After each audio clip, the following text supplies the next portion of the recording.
В телеграм-каналах публикуют информацию о том, что Тенгиз Агарба и Гарри Кокая напали на какой-то участок и сломали там урну. Мне стало любопытно рассказать об этом и подойти. Вот я вот здесь его увидел. Здравствуйте, Тенгиз. Здравствуйте.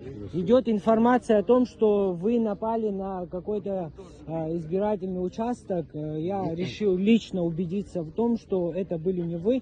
И еще у меня есть вопрос. Где на данный момент находится Гарри Кокая? Скажите, пожалуйста.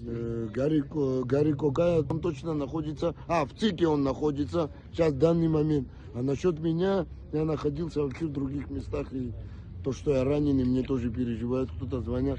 Но это неудивительно, столько грязи, сколько льется в эту предвыборную кампанию, и извне, и снаружи.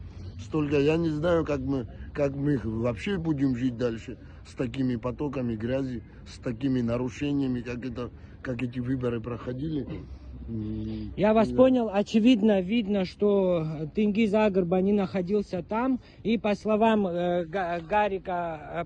Тенгиза Агарба, Гарика Кокая тоже не было там. Да он в данный момент в ЦИКе находится.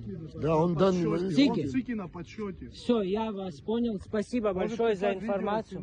Да, попросите, вот, чтобы опровергнуть вот это все, что это все ложь. Спасибо большое.